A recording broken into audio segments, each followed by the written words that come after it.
Hi, I'm Joe and this is Nash. Welcome to the channel. In this series of videos, we're taking a look at different genres of music. I'm playing a musical example in the beginning, and then I'm going ahead and breaking down the guitar parts of that song. In this case here, we're taking a look at Americana. Let's go ahead and jump down to the breakdown.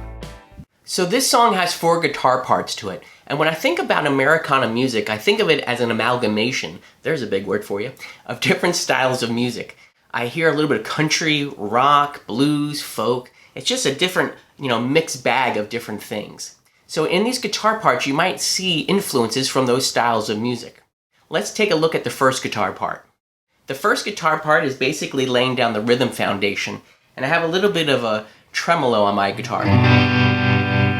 You can hear how the sound is waving. That's just an effect that you can add for these types of parts. The song is in the key of G, so we're going to play G. Traditionally, you would go to an A minor, but I'm going to play actually an A7 sus4 to a C, back to a G. Now, why did I choose that odd chord? Well, I'm trying to keep up top specific chord tones. So when I'm playing the G, up top we have G, D, and the G again, the octave. And I'm trying to keep that a steady sound through the chord progression. So it goes a little bit like this. To the A open. But you hear those same tones up top. Going to the C. Again, the same tones on top. To G. So I'm trying to, again, keep these common chord tones throughout the whole chord progression. And I'm also doing kind of root chord strumming, borrowed from country, right? We're hitting the root note of G, then hitting the chord, A, hitting the chord, C, hitting the chord, back to the G. So up tempo, the part sounds like this.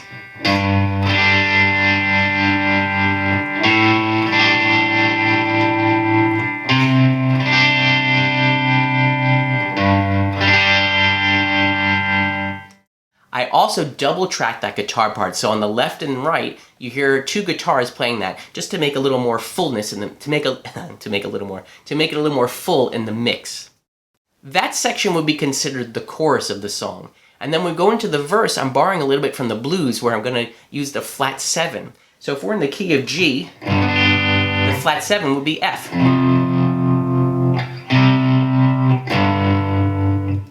That's also used a lot in country as well.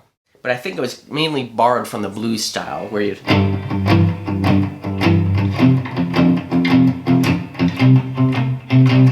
So here, the chords though are a little bit more jazzed up. They're not a straight ahead F chord. We're going to play an F major add 9. Well, what does that mean?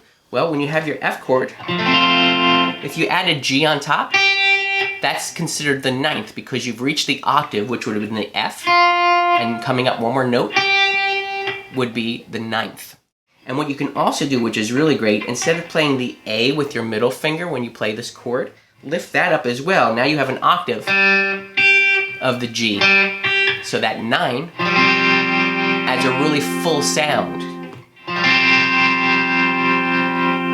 The next chord in the progression will be C, and then to G. And again, if you notice the technique that I'm doing here, up top, I'm trying to keep the similar chord tones. So through the F, we have the C and the G. When we play the C, same notes, C and the high G. And we go to the G, I just lift up my first finger, and now we're just playing the high G and the open B for the G chord. But again, this adds continuity to the chord progression.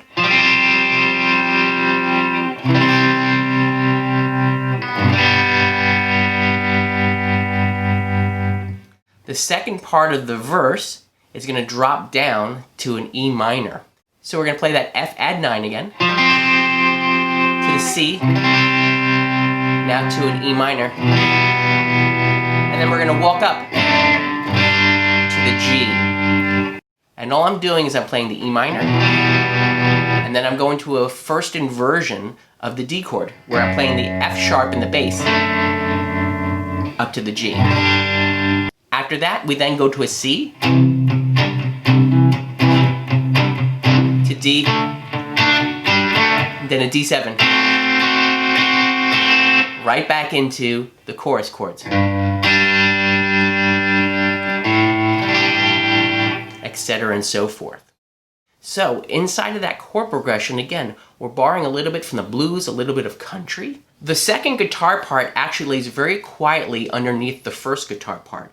Remember, the first guitar part is double tracked, so basically there's a lot of guitar going on there. What we're doing is we're just hiding this part underneath that, and it's just adding a little bit more power to it because we're just playing power chords.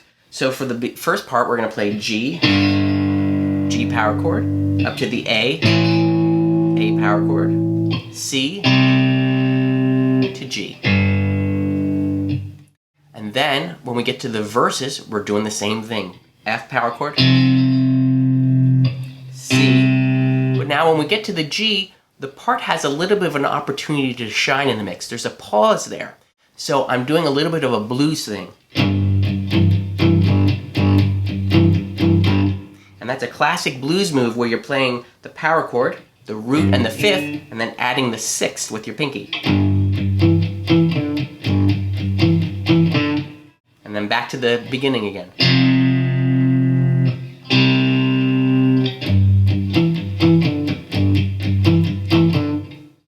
And then we go into the next part. We're basically doing the same thing. F, C, but then we'll do an E power chord for the E minor. Walk up on the F sharp to the G. And then we get to do this same motif again, this blues motif, with the C chord. Up to the D. And then we go right back into the chorus. So, it's a very hidden part, but at times, it pops its head out a little bit, and you can hear it in the mix.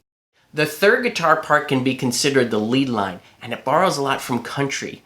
What we're doing here is we're playing a note, and we're playing the open string underneath it that's the same exact note. So I'm fretting on the 4th fret of the G string, B, and underneath it, I'm hybrid picking, which is using my fingers, and picking up the open B string here.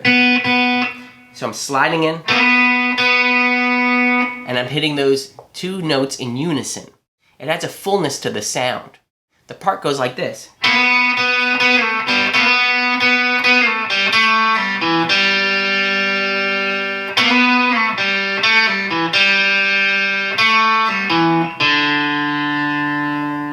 Again, a very typical country move where I'm using a lot of open strings and just letting them ring out. When the chorus comes back in, not only am I playing open strings, but I'm also utilizing on the 12th fret the open harmonics.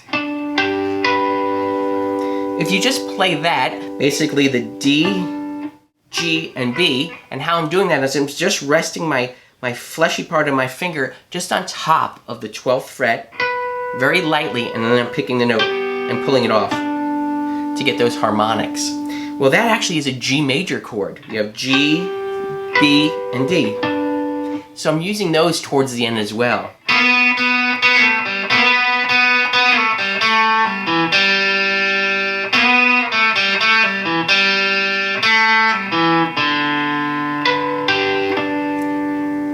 The fourth guitar part acts as the melody line for the verse, and all we're doing is playing off of the G major chord that's found right here.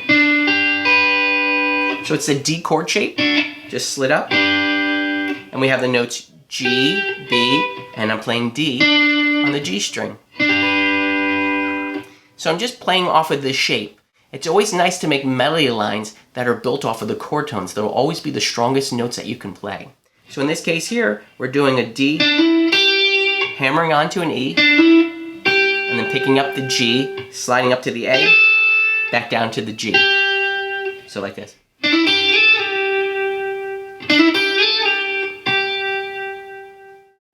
And that's a little bit of a motif that I'm creating. What's a motif? It's a musical idea that you repeat throughout the song. So in this case here, it's this. Then it comes back again. And then I do a little bit of a country lick, or a southern rock lick even, where I'm bending the A up to the B, and then I'm putting my pinky down to pick up the D, and coming back down to the G note. What is that doing? Well, did you hear the notes there? It was G, B, and D, so it's outlining again just the G major chord, but we're doing bends, so.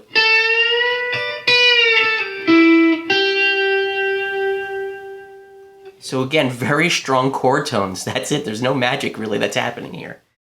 So it's a great little lick to learn because you can outline the chords of any chord progression by using that simple technique where you're bending up from the second to the third of the chord, adding the fifth with your pinky, and coming back down to the root. And then after that part, we play the motif again. Up to the B, E, D, and then we're out for that part. So there's a lot to take away from this lesson. The first thing I would consider is maybe trying different styles of music when you're writing your own songs, and try to inject a different flavor into the verse, into the chorus, that's borrowing from these different genres. Another thing to look at is playing with those open strings, adding thickness to your lines. Also consider when you're playing a chord progression, having similar chord tones ringing throughout the chord progression. This again adds a little bit of continuity throughout the song. And finally, the last thing to look at is motifs. Try to come up with memorable lines that you can repeat to bring the listener back into the song. Well, that's another video down for this series of videos. I really do appreciate you taking the time to stop by and watch them. If you found any value in it whatsoever, please consider supporting the channel for free by subscribing down below, hit the like button, and knock on the bell and you'll be notified when the next video comes out. I hope you have a wonderful day. Thank you so much.